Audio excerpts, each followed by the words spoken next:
ദിവ്യ ഇഷ്ടമെന്നുമേ എന്നുടെ ജീവിതത്തിനാശയേ.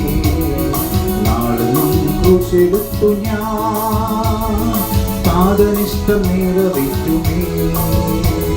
ഞാൻ പിന്തുടർന്നിടും, ഞാൻ പിൻഗമിച്ചിടും എന്നുടെ ജീവിതയാത്രയിൽ. ഈ വരൂപിൽ ചൂടതേക്കുമ്പോ കഞ്ചിറകനിക്കു വിശ്രമം. ഈ വരൂപിൽ ചൂടതേക്കുമ്പോ കഞ്ചിറകനിക്കു വിശ്രമം.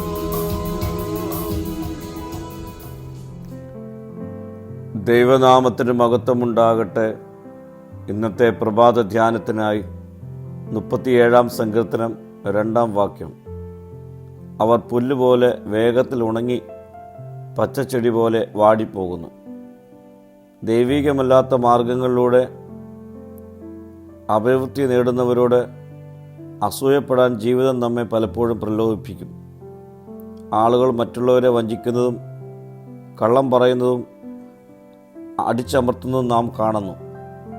പക്ഷേ അവർ അഭിവൃദ്ധി പ്രാപിക്കുന്നു. എന്നാൽ ദുഷ്ടന്മാരുടെ വിജയം താൽക്കാലികമാണ്. അത് വേഗത്തിൽ വളരുന്ന പുല്ലുപോലെ വാടിപ്പോകുന്നു. ദുഷ്ടന്മാർ വാടിപ്പോകുമ്പോൾ നീതിമാന്മാർ നിലനിൽക്കും. പാപത്തിൽ അഭിവൃദ്ധി പ്രാപിക്കുന്നവരുമായി നമ്മുടെ ജീവിതത്തെ താരതമ്യം ചെയ്യരുത്. കർത്താവിൽ ആശ്രയിക്കുക. താൽക്കാലിക പച്ചപ്പിലല്ല, നിത്യവേരുകളിൽ നിക്ഷേപിക്കുക. ദുഷ്ടന്മാർ നിലനിൽക്കുകയില്ല എന്നതിൻ്റെ ഓർമ്മപ്പെടുത്തലാണ് ഈ വാക്യം. അവരുടെ വളർച്ച ഹ്രസ്വമാണ്. എന്നാൽ ദൈവത്തോടുകൂടെ നടക്കുന്നവർക്ക് എന്നേക്കും നിലനിൽക്കുന്ന ഒരവകാശമുണ്ട്. പ്രിയ സ്നേഹിതരെ, വിഷമിക്കുകയോ അസൂയപ്പെടുകയോ ചെയ്യുന്നതിന് പകരം നമുക്ക് ദൈവത്തിൽ ആശ്രയിക്കാം.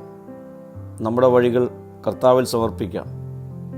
പ്രാർത്ഥിക്കാം. കർത്താവേ, പുല്ല് ഉണങ്ങിപ്പോകുന്നത് പോലെ തെറ്റായ പാതകൾ നേടുന്നതെല്ലാം നഷ്ടപ്പെട്ടു പോകും എന്ന തിരിച്ചറിവിൽ നീതിയോടെ പ്രവർത്തിപ്പാനുള്ള കൃപ എനിക്ക് നൽകണമേ. മഹത്വം നീ എടുക്കണം. യേശുവിൻ്റെ നാമത്തിൽ തന്നെ. ആമീൻ.